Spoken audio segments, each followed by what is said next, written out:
Shalom, igreja. Aleluia. Louvado seja o nome do Senhor Deus. Amém?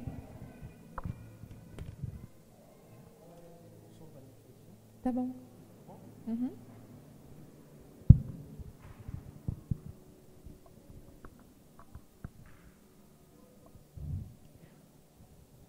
Quem já se recuperou das festas, quem ainda está precisando de renovar as baterias. Porque você se tornou um homem rico, ele trabalhou demais.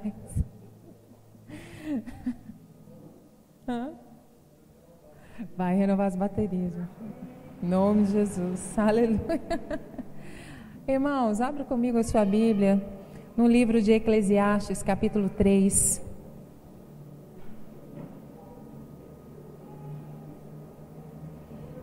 Bem-vinda, viu, princesa? Floripa, que saudade de você. Dimitri, Carlinha.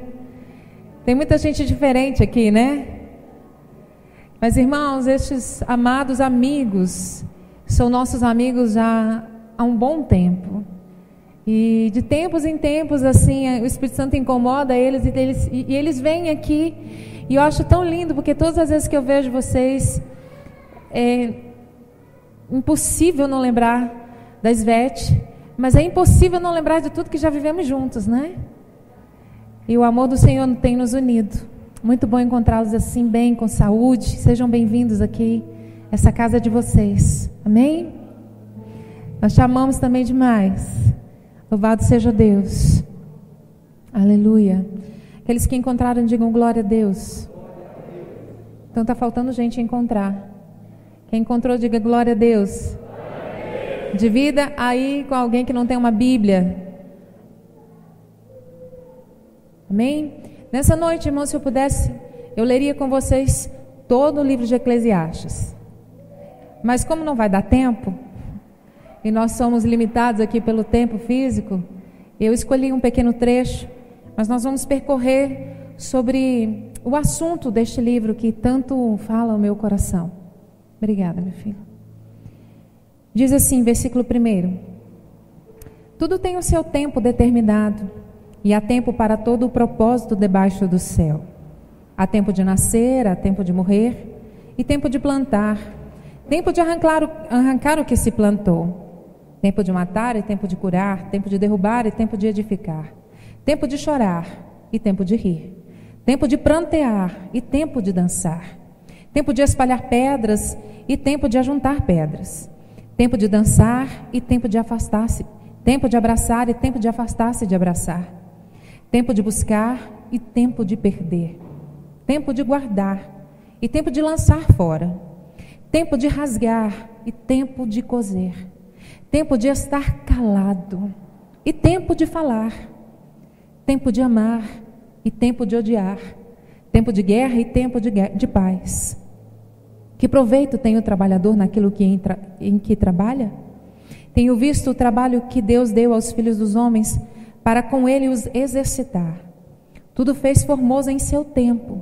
Também pôs o mundo no coração do homem, sem que este possa descobrir a obra que Deus fez desde o princípio até o fim.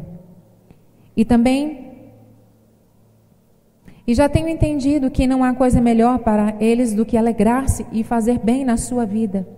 E também que todo homem coma e beba e goze do bem de todo o seu trabalho. E isto é um dom de Deus.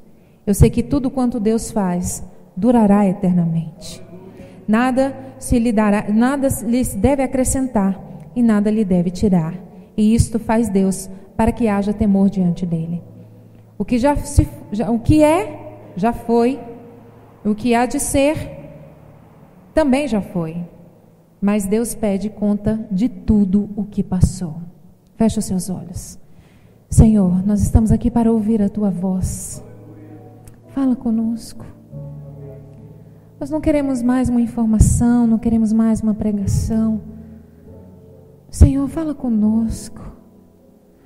Fala como quem responde um clamor, uma oração. Como quem precisa completar o vazio no seu coração. Com a tua doce voz, amigo Espírito Santo, fala conosco nesta noite. O Senhor tem tantos meios para nos tocar. O Senhor nos conhece, o Senhor nos criou, somos obras das tuas mãos. O Senhor nos convence daquilo que é necessário. Por isso, convence-nos do pecado, da justiça e do juízo, para que não venhamos perder a vida eterna, para que não venhamos, meu Deus, desprezar a vida tão passageira, para que não venhamos, meu Deus, em nome de Jesus, tornar-se tolo nesta vida breve, mas tão desejosa de ser vivida diante dos nossos olhos. Livra-nos do mal. Senhor, eu ministro cada mente cativa, levada ao teu trono de glória nesta noite, cada coração guardado diante de ti, olhos e ouvidos atentos, cada corpo, em nome de Jesus, agora equilibrado, atento, desperto, para ser ministrado pela tua bondade, a tua soberania e o teu poder. Assim nós nos submetemos àquele que é digno e é poderoso, aquele que nos criou e para nós tem um propósito debaixo da terra. Em nome de Jesus, a igreja do Senhor Deus diz amém. Aleluia. Irmãos, os livros do Velho Testamento, eles têm um poder sobre nós muito lindo. Eles nos levam a refletir sobre a vida. E este livro em especial, Eclesiastes, cujo autor foi o rei Salomão, há aí algumas variantes e algumas incertas, mas nós entendemos, diante de todas as declarações, biblicamente falando, que com certeza Salomão escreveu este livro. Talvez possamos perceber, não só talvez possamos perceber, mas concordar com o que a história diz, que dentro dos judeus, assim como ele escreveu o Cântico dos Cânticos, ele fala da sua juventude, da sua força, da sua euforia no amar. E até nos dias de hoje, o povo judeu, no período da primavera, canta o livro de Cânticos, celebra como uma festa. Eclesiastes representa a maturidade deste rei, um homem que viveu todas as experiências que um homem pode viver sobre a face da terra. E este é um livro também cantado pelo povo judeu no período do outono, que representa amadurecimento. Oxalá o Senhor nos fizesse nascidos e maduros para a vida viver. Mas nós, como o ciclo da vida, nascemos, vivemos, crescemos, nos reproduzimos e morremos. É uma vida tão curta e tão breve. Mas como vivê-la com intensidade, de forma em que Deus seja glorificado nela? Nós vivemos em processos, em ciclos, em idades, em fases, em circunstâncias. Somos crianças, adolescentes, somos jovens, somos adultos, nos casamos, nos tornamos pais, caminhamos para a vida de se tornar avós. Homens que trabalham, passam dos 30 anos de idade, encontram sua independência financeira, se realizam no trabalho, se enchem de informação, conhecimento, conseguem fazer a compra da sua casa, do seu carro, dos sonhos, suas viagens, escolhem para si uma esposa para estar com ela por todos os dias da sua vida. Mulheres que quando chegam à adolescência sonham somente no processo do casamento, lá no seu íntimo, por mais independente que seja, por mais empreendedora que seja esta mulher, o desejo dela é se casar, é ser mãe, é ser boa dona de casa, é ser linda, é ser bela. Entramos na maturidade, o desejo é preservar a beleza, a essência com a maturidade. Se nos tornamos mães, descobrimos a maternidade, descobrimos as dores de dividir o amor e o zelo e o desejo da preservação da vida. Nos tornamos mulheres maduras, as rugas já estão, não temos mais o mesmo vigor, nem tampouco a mesma disposição, mas agora temos abundante amor, paciência, tolerância. A vida nos ensina tanto, tanto, tanto, tanto. Mas até chegarmos ao processo do amadurecimento, somos azedos, amargos. Quantas vezes somos ruins de ser comidos, somos maus na companhia, não somos a melhor companhia, somos falsos frutos, árvores belas, que parecem que sempre vão dar frutos, mas aqueles que se arrodeiam e se achegam perto delas, às vezes não veem esse fruto frutificar. Tem beleza, tem dons, tem arte, tem criatividade, mas jamais pode ser deliciada, porque não gera frutos maduros. Salomão fala sobre as coisas da vida. Em Cânticos, ele aprende com o seu pai, Davi. Reproduz os conselhos de sua mãe. Ele está no meio dos sábios, entre os profetas que o ajudaram a reger e a governar Israel. Mas aqui em Eclesiastes, ele é o pregador. Ele é aquele que aconselha. Agora é ele quem fala. Não é apenas mais o seu experimento, mas ele se tornou um fato ao longo da vida. Um homem rico, um homem próspero, um homem que tomou os lugares por onde passou, tomou para si, comeu bem, bebeu bem, desfrutou das delícias dos homens, que são as tantas mulheres que Salomão teve. Ele diz que aprendeu a beber, se deixou vencer pela bebida para que pudesse estimular a sua carne, a sua alma, a conduzi-lo a viver coisas que jamais sobriamente, diante de tudo que viveu no temor a Deus, ele pudesse viver. Mas ainda assim o seu espírito foi preservado no Senhor. Eu não sei o que exatamente isso pode dizer, mas hoje eu me sinto desejosa de encontrar uma vida em maturidade. E olhando para vocês, irmãos, tantos aqui, já foram, já vieram, passaram por tantas igrejas. Tantos aqui se converteram e ao longo da vida tiveram suas experiências com Deus, viveram milagres, provisão, livramento, respostas de oração. Mas vivem a incerteza de uma vida imatura ainda. Talvez achando que a maturidade seja conquistar coisas ou circunstâncias. Talvez se realizar profissionalmente, talvez se realizar intelectualmente, talvez se realizar num relacionamento de um casamento. Talvez ansioso de desejar realizar tantas e tantas aquisições e coisas e experimentos para entender que Deus está nessas coisas. Deus não está em coisas, irmãos. Deus é o Verbo. Ele é. Nascemos perfeitos aos olhos de Deus, a sua imagem e semelhança. Mas nascemos com um grande vazio que a nossa vida percorre intensamente, incansavelmente, insaciavelmente pelo desejo de que isso seja preenchido.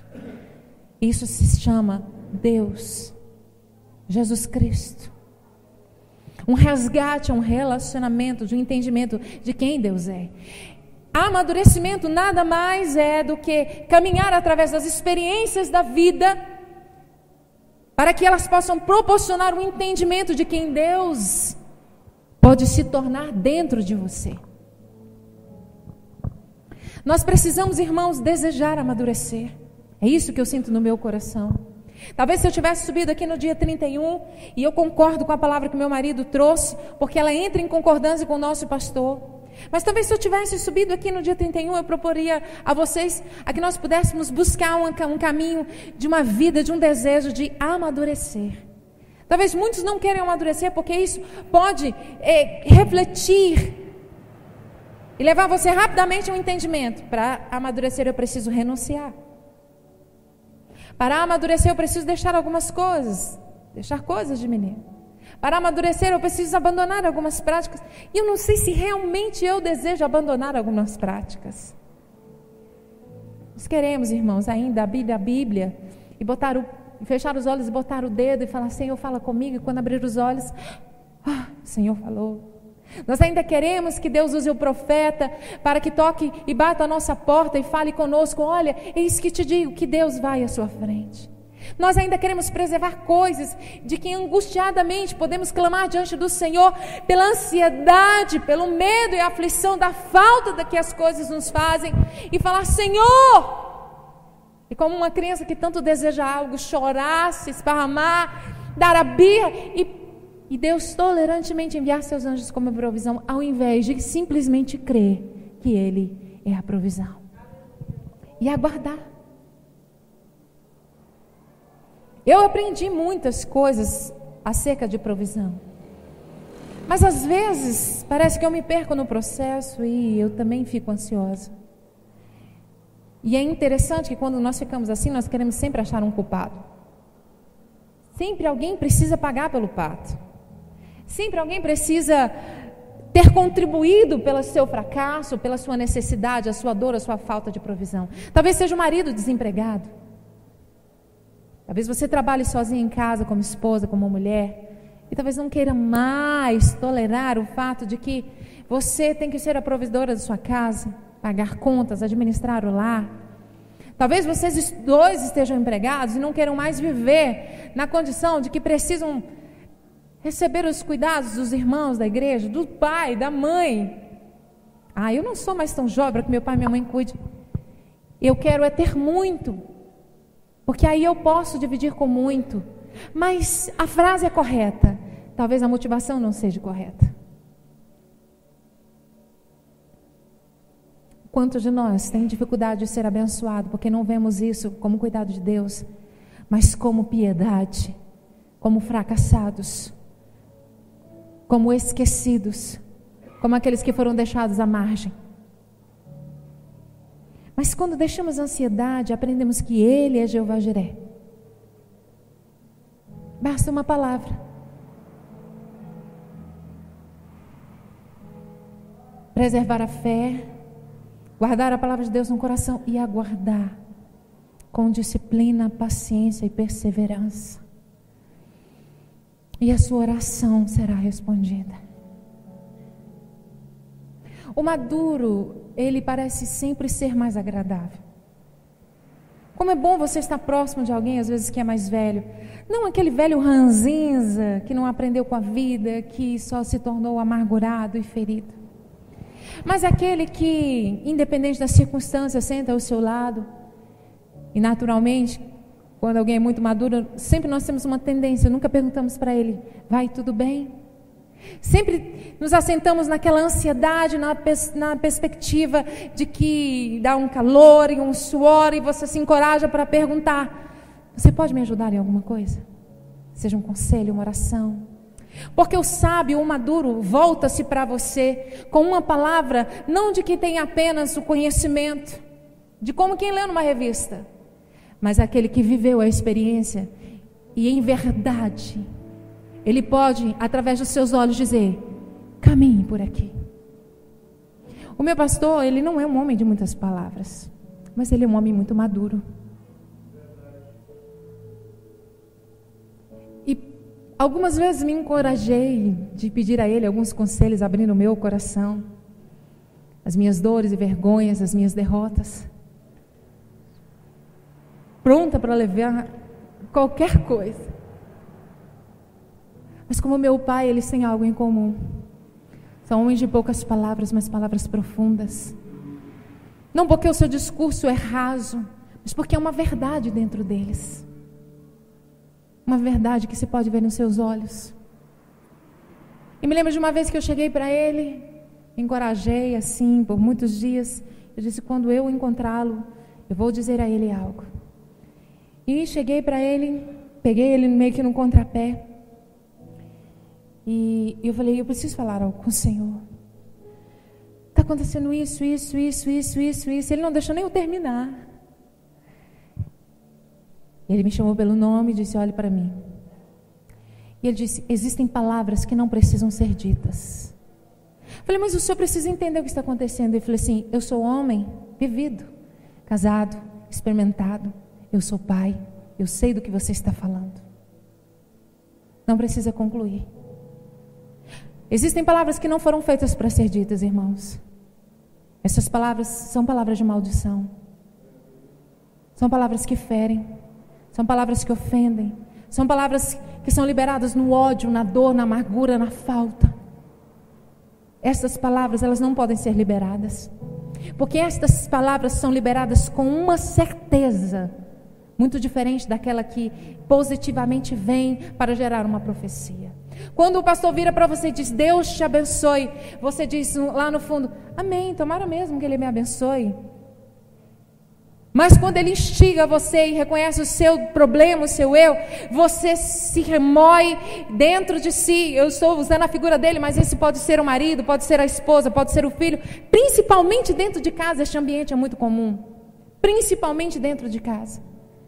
E quando alguém que você muito ama, que é autoridade sobre você, te abençoa. Talvez você não sinta a grandiosidade do poder que aquilo tem, mas se aquela pessoa se fere e libere palavras negativas em seu favor, aquilo te consome, aquilo te marca, aquilo você carrega por resto da vida, aquilo arranca pedaços, aquilo te impede de viver, aquilo te leva a uma questão de sobrevivência e não de viver a vida em abundância.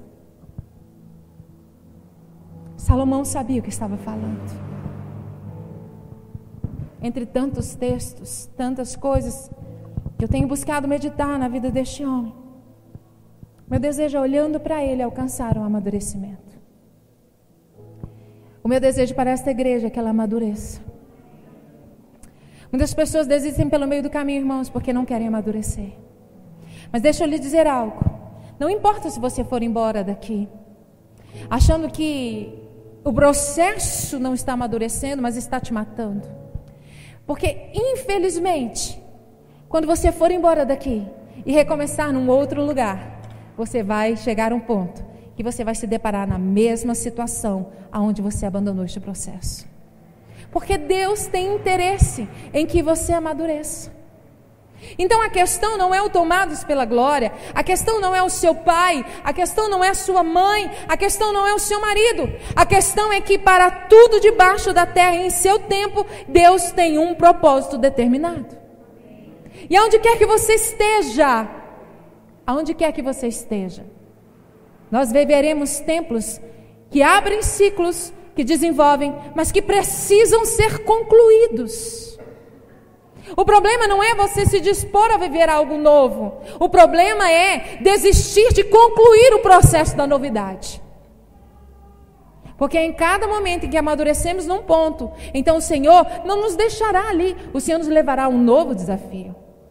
E é por isso que a nossa vida é tão cheia de enfado, é tão cansativa, é tão angustiante. E é por isso que Salomão diz que tudo isto é vaidade. Porque se apegar às conquistas do ciclo não fará de você alguém maduro. O que fará de você maduro é a capacidade, a ousadia, a decisão de não retroceder.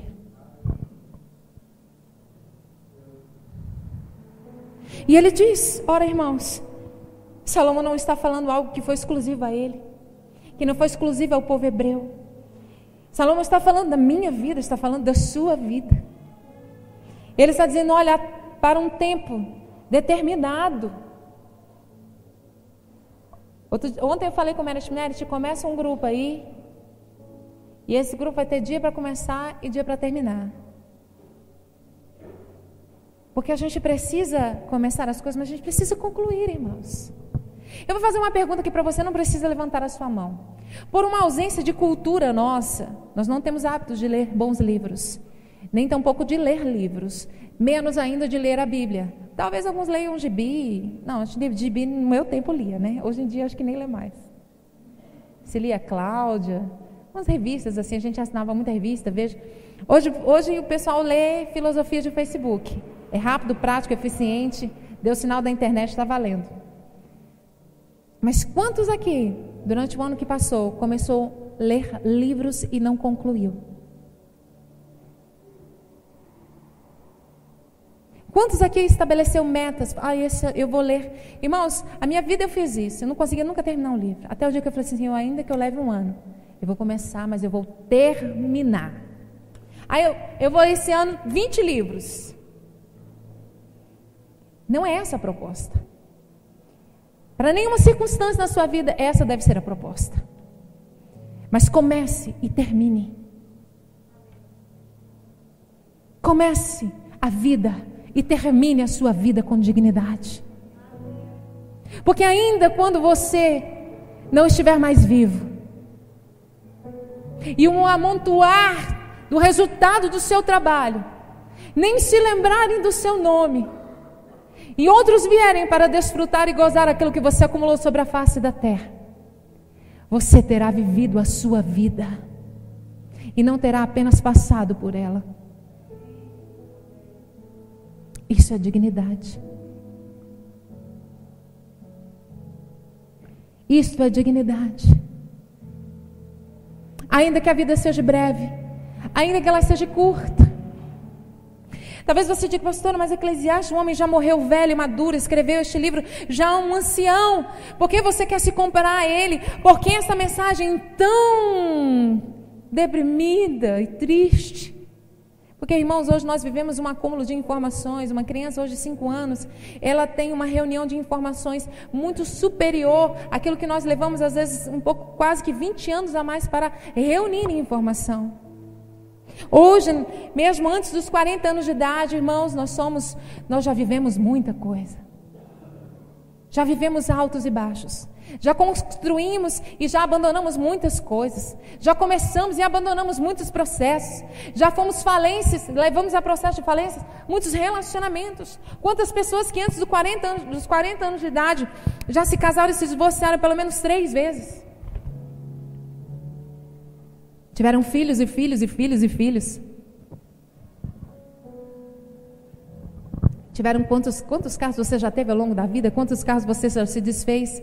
Quantas coisas você já adquiriu? Quantos cursos você já fez? Irmão, nós já vivemos muitas coisas.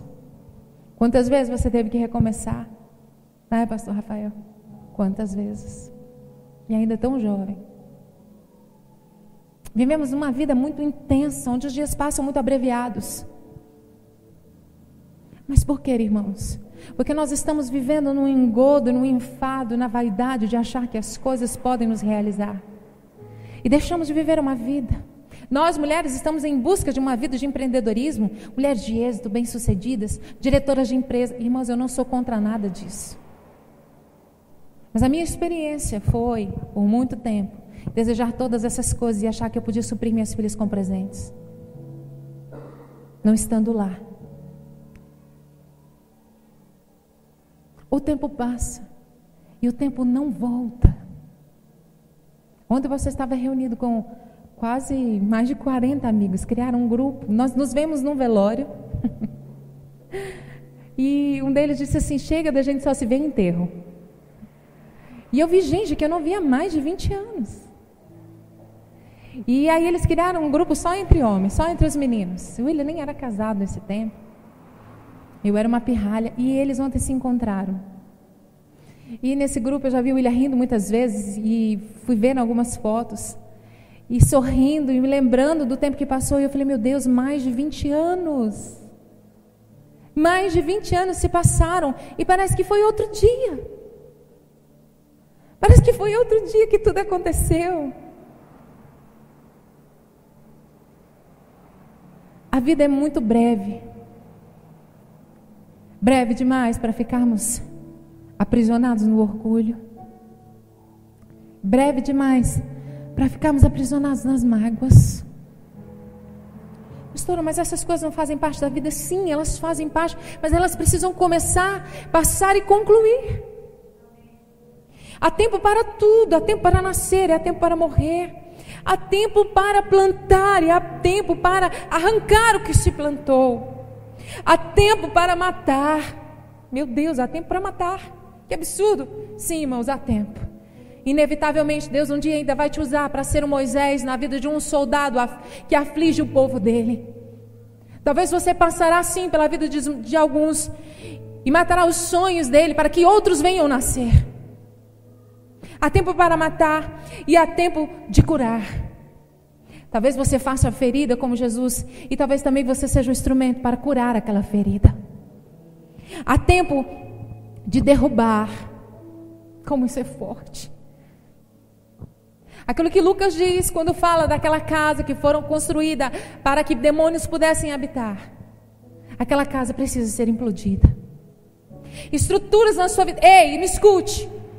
Se você hoje passa dos 30, dos 40, independente, se você é velho na fé e tem 18 anos de idade, nasceu num lar cristão, você é velho na fé, mas não amadureceu na fé, não se tornou um homem maduro segundo o coração de Deus, uma mulher madura segundo o coração de Deus, eu quero lhe dizer algo.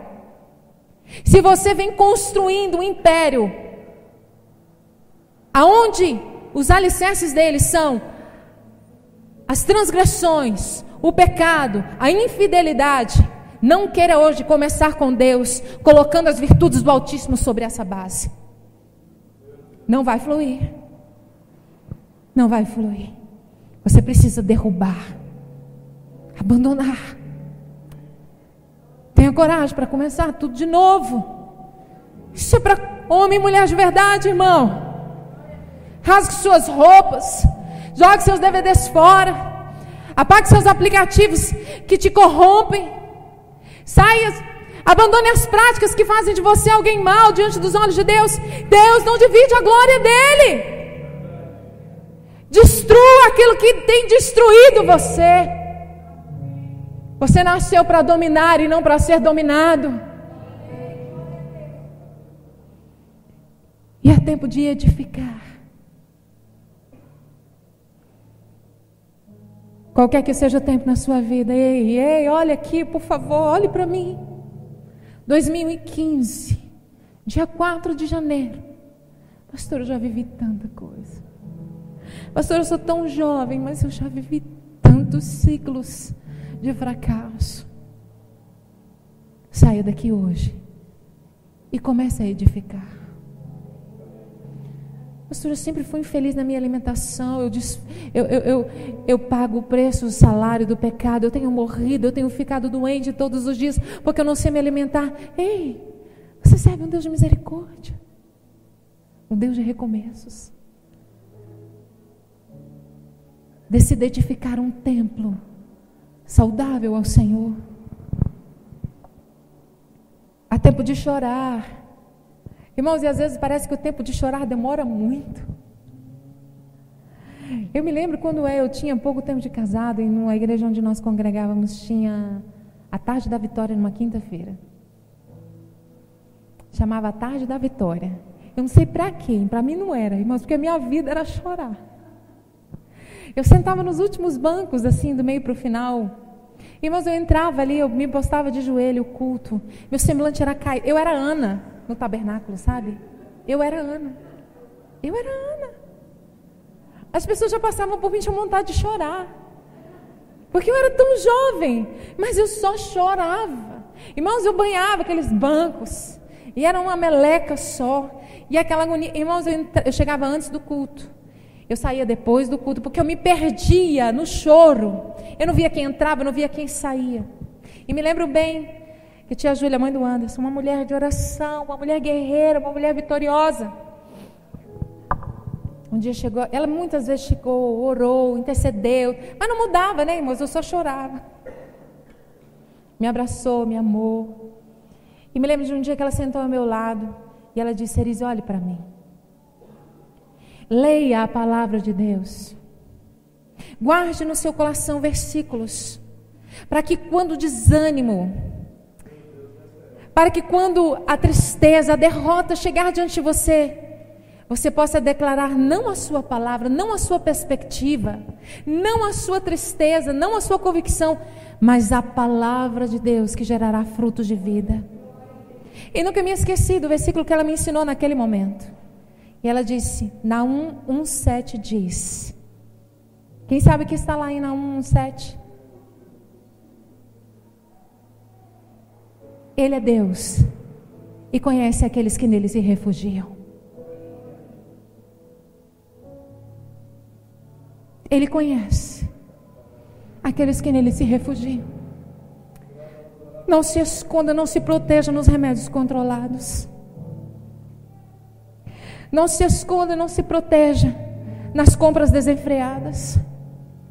Não se esconda nos programas de televisão que fazem você perder o tempo e não perceber que a sua frustração só aumenta. Se refugie nele, porque ele conhece aqueles que nele se refugiam. Só a palavra de Deus, irmãos, é capaz de nos tirar do opróbrio da dor. Só a palavra de Deus é capaz. Um conselho é uma maravilha, um testemunho é uma bênção.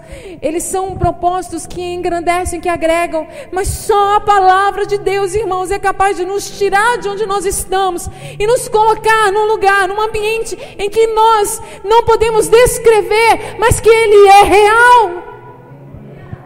Os apóstolos caminharam após a morte e a ressurreição de Cristo. E eles não carregaram para si um símbolo, apenas o símbolo da cruz. Na verdade, o símbolo da cruz foi colocado sobre os apóstolos como o reconhecimento dos ímpios sobre os cristãos. A cruz era um símbolo, e até hoje é, para fazer você entender o mundo, para que o mundo entenda que você foi reconciliado no poder da graça. A cruz é o ponto onde o milagre da entrega aconteceu. Mas a Bíblia fala que os apóstolos, aqueles que perseveraram nesta diária, nesta rotina da perseguição, da renúncia, do passar do tempo, do envelhecimento, da família, da falta e da abundância, eles tinham um símbolo chamado âncora. Porque a âncora, irmãos, ela consegue estabilizar você aonde não há estabilidade. Você está no meio do mar, em águas profundas. O seu barco pode ser levado de um lado para o outro, açoitado pelo vento, pelas fortes chuvas. Mas se você lançar a âncora, ela encontrará a terra firme. E ainda que os seus pés não toquem a terra, e ainda que você não veja a terra, e ainda que você não contemple a firmeza com os seus olhos, você estará seguro. A âncora era o símbolo do amadurecimento na vida dos apóstolos, em meio ao caos da perseguição.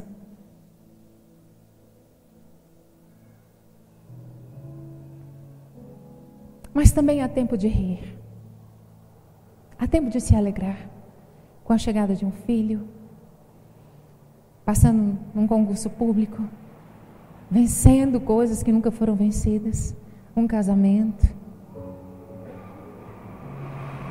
o reencontro de um ente querido.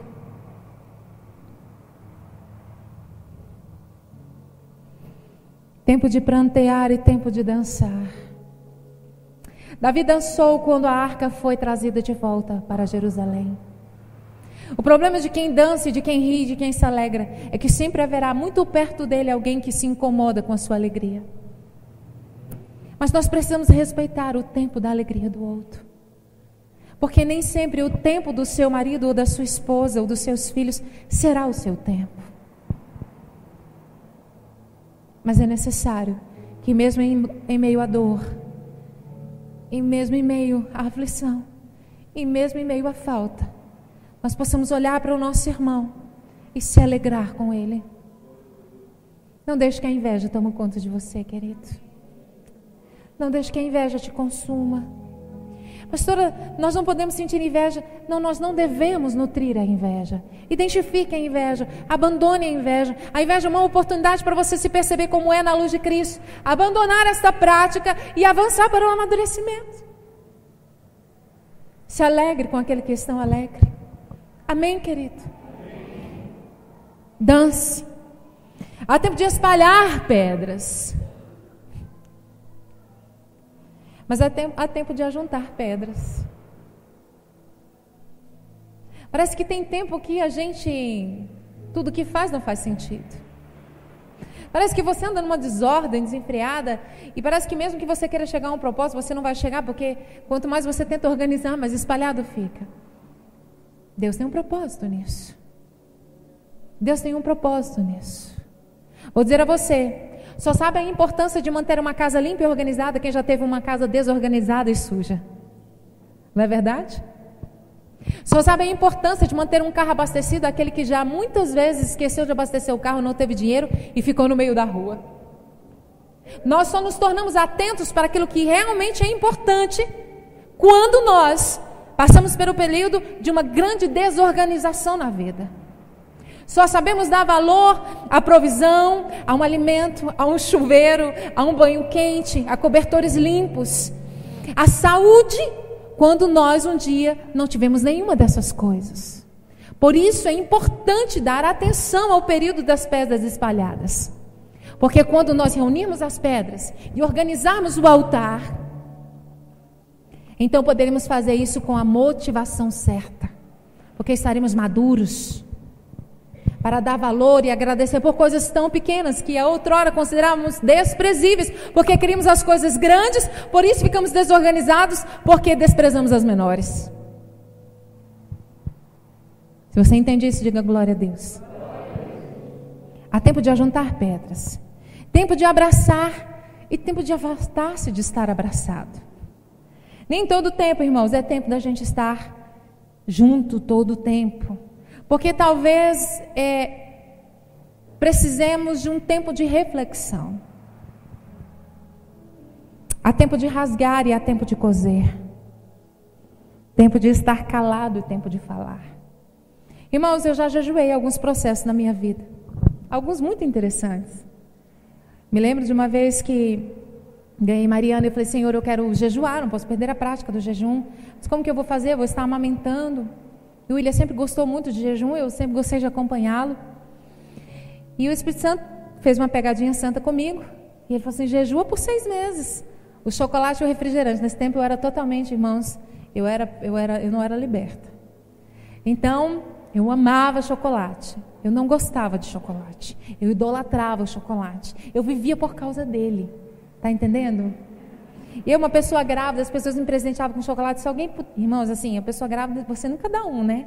Eu só vinha com aquele negócio. Se alguém viesse, irmãos, olhar e dizer que era bonito, eu já ficava chateada. De verdade. Irmãos, lá na minha casa, sabe aquele chocolate que você come no Americana 3x10?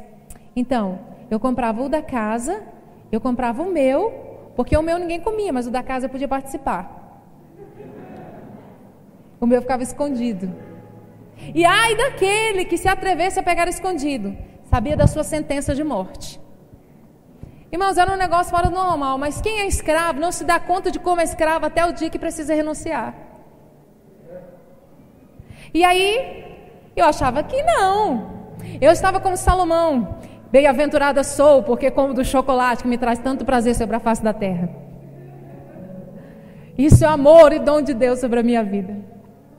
6 meses, irmãos, eu parecia uma drogada.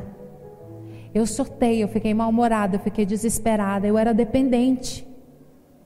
E certo dia, quando eu estava lá, oprimida e desanimada, pela ausência destes elementos na minha vida, estava refletindo, eu disse, Senhor, por que o Senhor me colocou um fardo tão pesado? Eu sou uma pobre mãe que amamenta. Não é assim que a gente ora quando quer convencer a Deus? Evidencia, né? As calamidades. Você fala assim, deixa Deus comovido comigo, é dor. Senhor, eu sou uma pobre mãe que amamenta. Por quê, meu Deus? O Senhor me disse 6 meses. E sabe que o Espírito Santo falou ao meu coração? Ele disse, eu vou lhe dizer algo que em outro tempo você jamais ouviria. Porque a sua carne estava muito satisfeita. Mas como você hoje está nessa situação de calamidade, e a gente fica quebrantado, né, irmão? O Senhor disse algo para mim, eu falei, fala, Deus, fala que eu te escuto, hoje eu te escuto. Ele disse, quantas vezes eu vi você comendo um chocolate e tendo tanto prazer comigo, com isso, que eu senti ciúmes por desejar o mesmo sentimento. Um chocolate, irmãos. Como diria o pastor José. Mas a questão não é o chocolate, a questão não é uma mulher, não é a prostituição, não é a pornografia. A questão é o que dá prazer à sua alma no lugar de Deus. Seja lá o que for. O Espírito Santo está dizendo para você hoje. Quantas vezes eu desejei que você nutrisse por mim o mesmo sentimento, a mesma satisfação, o mesmo gozo, se relacionando comigo. Porque o maior problema do pecado, irmãos, não é o pecado, é o resultado dele. É por isso que tem uma moda que se diz, irmãos, tem nada a ver. Tem nada a ver. Isso é normal. Eita, coisinha que faz crente se dar mal. Tem um modo chamado nada a ver. Tem nada a ver. Tem nada a ver olhar para a bunda da mulher que está passando na rua. Tem nada a ver. Abrir aqui um link de uma página de pornografia. Tem nada a ver.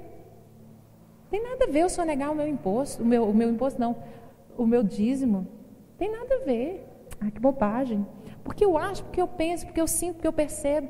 Irmãos, a Bíblia não anda diante da sua variante, ela é imutável.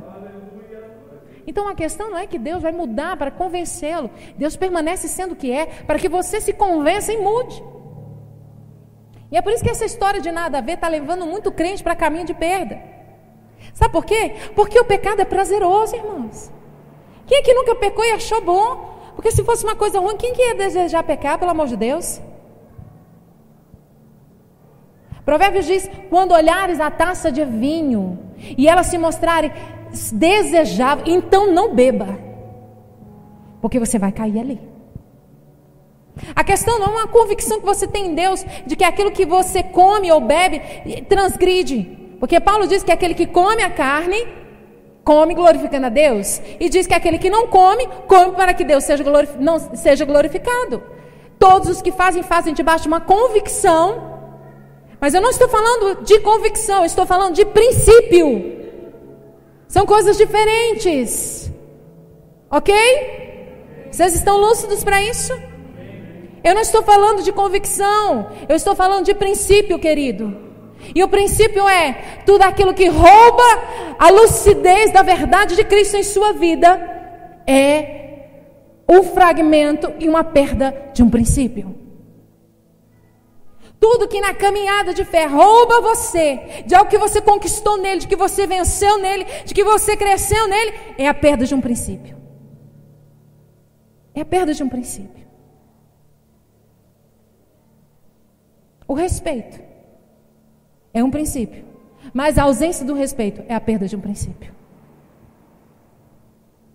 O amor é um princípio, mas o orgulho, a soberba, a hostilidade, a arrogância são perdas de princípio. Irmãos, eu posso olhar para vocês e quero que vocês olhem para mim, porque no dia que faltar Cristo em minha vida, então vocês estarão diante da pior pessoa que vocês já conheceram na face da terra. Eu tenho convicção, irmãos, eu tenho convicção de que se Cristo não reinar em mim ou através de mim, eu vou envergonhar e vou ser a pior pessoa de todas elas, porque eu sei que eu sou muito mal. E eu tenho dito, Senhor, não permita que eu te envergonhe. Me prepara e me leva. Para que eu vá com dignidade? Não, irmãos. Para que ele não seja desonrado. Para que ele não seja desonrado. Isso reflete que eu já venci? Não. Eu estou olhando para Salomão e eu estou me vendo nele e eu estou percebendo que todas as coisas que já vivi sobre a face da terra são canseira e enfado, vaidade e vaidade.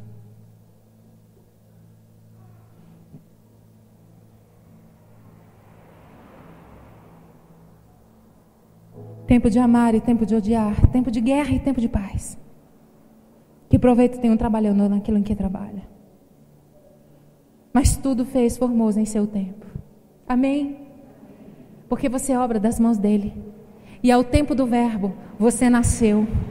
E ele fez você formoso para um propósito chamado eternidade. Mas para vivermos a eternidade, precisamos manifestar as coisas temporais. Ele fez tudo formoso ao seu tempo.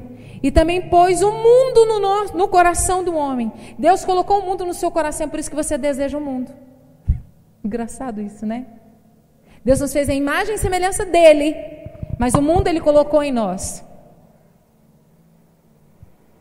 E é por isso que vivemos essa dificuldade de vivenciar a vida. Ah, mas por que Deus fez isso? Porque, irmãos, Deus é alguém tão extraordinariamente lindo, que permitirá a você a perceber todas as coisas ao seu redor e decidir escolher por Ele. Deus deu o dom da vida, mas vivê-la com intensidade, dignidade, santidade, riqueza. A riqueza de uma vida em Deus, alegre, não depende de Deus, mas depende de uma decisão nossa nele. Você pode entender isso? Então diga glória a Deus. E Salomão encerra este livro, no último capítulo, dizendo que a conclusão que ele chegou da vida foi que de tudo que ele viveu e cresceu e absorveu e criou e edificou e odiou e se perdeu e retornou e resgatou e completou seus ciclos sobre a face da terra, é que não há nada melhor. Tem misericórdia, meu Deus, leva socorro a essa família em nome de Jesus. Livramento de morte em nome de Jesus. Não há nada que possa trazer uma importância real para a vida do que trazer a presença de Deus em todas as áreas da nossa vida para se viver esta breve vida, da qual tudo que já se foi, já é. E o que ainda será, já foi. Mas tudo o que passou, haveremos de prestar contas a Deus. Se coloque de pé onde você está.